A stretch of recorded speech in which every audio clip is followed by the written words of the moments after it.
Hey gang, welcome to the Harmonica Man channel, where we talk about harmonica, play harmonica, and have a little bit of jackassery going on. Also, I'm going to read a chapter of my book once in a while. I have other books that I'm going to read my short stories to you.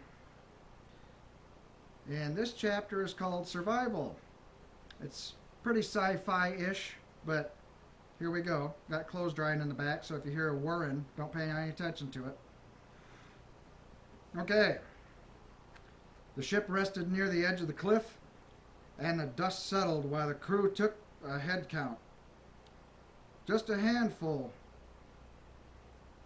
answered. Status report on personnel, the captain ordered. The bridge has the only life signs, Captain. We'll have to personally check to be sure, the ensign replied. Internal sensors are down. Smoke filled the bridge in a tiny shuttle. The occupants coughed and gagged their way around until they found everyone that was still on board. There's 12, sir, including you and me, the ensign said. Are any of them badly injured? No, Captain. Just a few scrapes and maybe broken bone or two. What about the rest? We had a few more on board when we abandoned ship. It appears as if they were blown out into space when the blast tore a hole in the hull. We haven't found any bodies to bury yet, sir. Call for a formation under the trees, on the starboard side.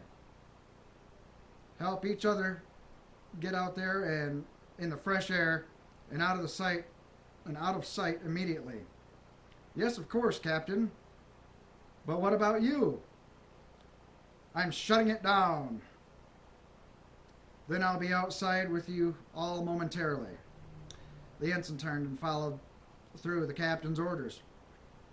The 11 survivors bustled out the rear hatch where it was safe to exit. One man helped another out and carried him to the edge of the woods. The injured man let out a whimpering grunt with every step that the other man took.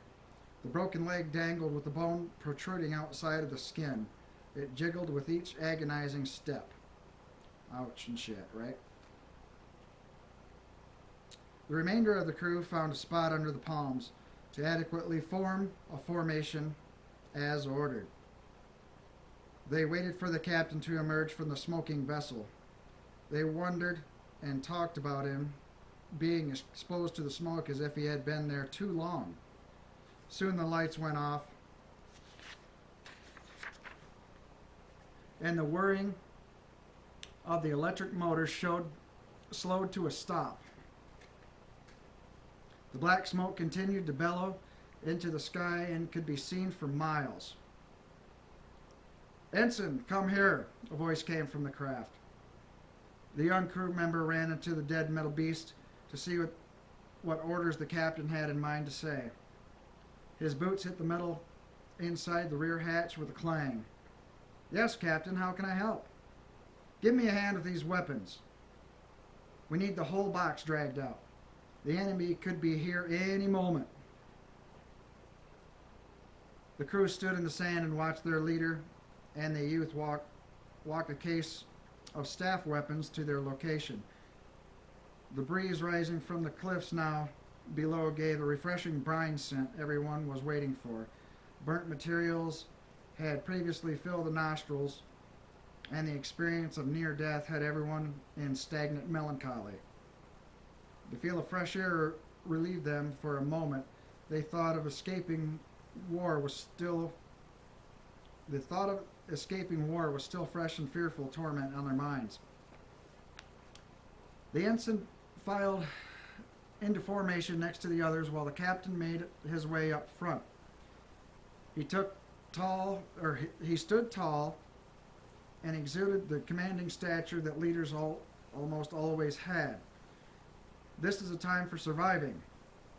The enemy has overrun our ships as far as we know. Many of our people have been slaughtered in the process, and the survival of our race seems bleak at best. It is our duty to survive and continue on. Our DNA must not perish.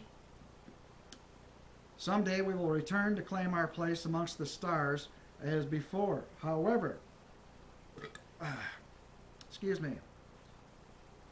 However, now is the time to stay hidden and build upon our right to life here on this planet. It would seem that the distress beacon had been damaged and we wouldn't want our position discovered anyway.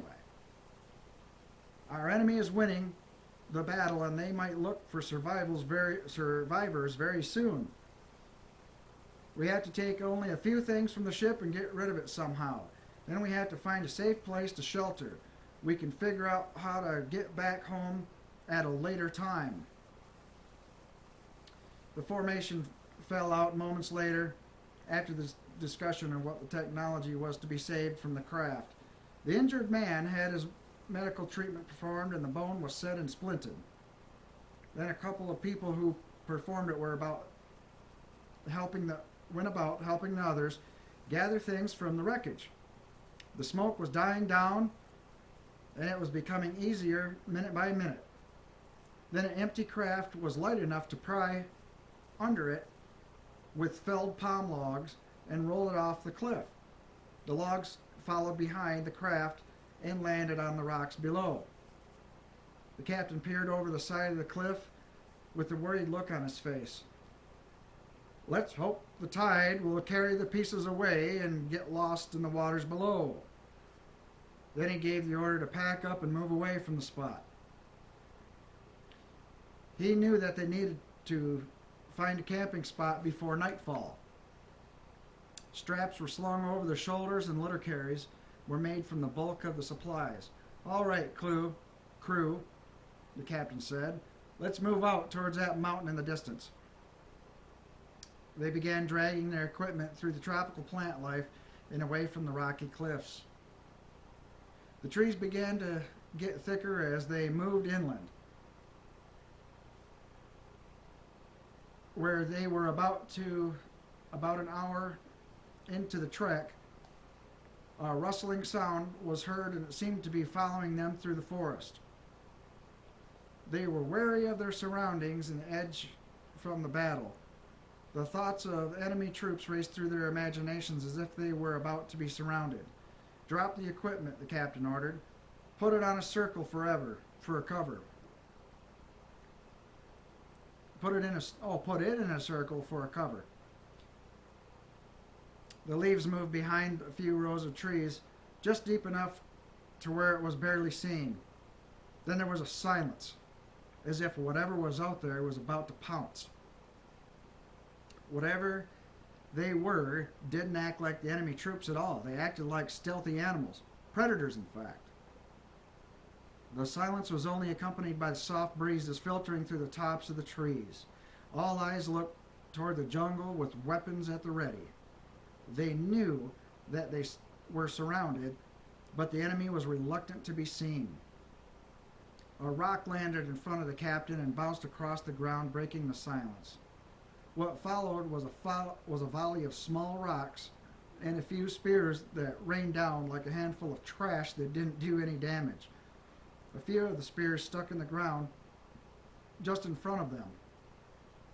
They had bounced off the boxes of equipment which were built with superior metals. Rocks hit a few people but didn't connect with anything important.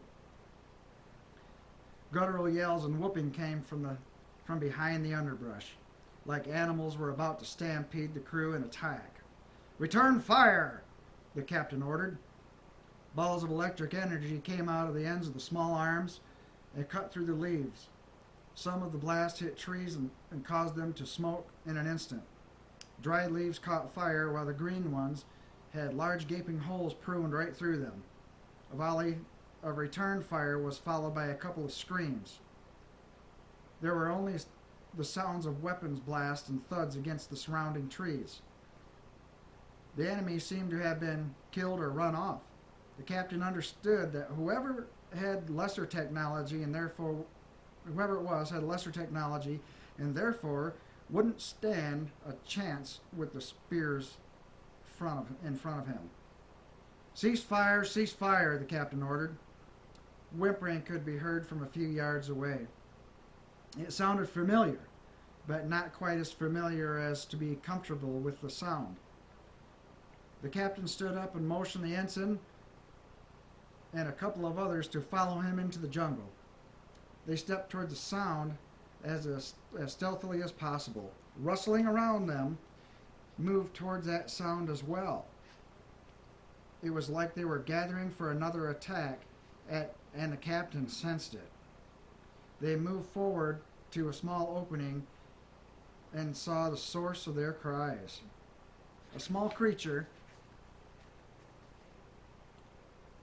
with partial fur and short stature held a child that had a gaping hole that was burnt through its chest. It appeared as if the staff weapon blast killed the child. Its mother rocked and held it in her arms, crying soft whimpers and half-vocal hoots. Others moved in from the forest behind the mother and slowly put down the spears and fell to the ground. Their faces were buried in the dirt except for one who appeared to be their leader. The brownish creature walked forward toward the captain with the spear turned sideways. He only stood to the waist of the captain and was mostly naked. It appeared as if his brain case was small and it seemed not to fit the rest of his structure. This creature was different from what the crew was used to seeing. It was shaking in fear and lowering to its knees and held the spear palms up and offered it to the captain. How amazing, the ensign spoke out of line. It's a hominid species that seems to be surrendering to us. You mean to the captain, a voice from behind replied. They recognize him as the leader here. The captain reached out and gently grabbed the spear. Then he holstered his weapon and placed his hand on the small creature's head softly as a sign of peace. The tactile contact let the leader of the half-simian people know that the blue giants, that's the captain and his people, were peaceful, but mighty if provoked. Let's exploit this area for our own survival, the captain spoke over his shoulder. They seem similar enough to us, but not as evolved. We should be able to do it well. I think we found our spot to be, but we're still going to the mountain by morning. Let's do something to help that poor mother now. And that was chapter 1 of my book, Curio, which you can find on randallmagley.us, Amazon Kindle stuff. You know, go to my website first. There's all kinds of stuff in there that's fun. Yeah, and that's about it. But I might have another channel to do this book reading stuff other than the Harmonica Man channel. I'll probably just call it Randall Magley Stories or some silly shit, just so you all know. So that's about all I got for today, gang. Thanks for listening in, and if you like the books, go to randallmagley.us and check some more of it out. See you later.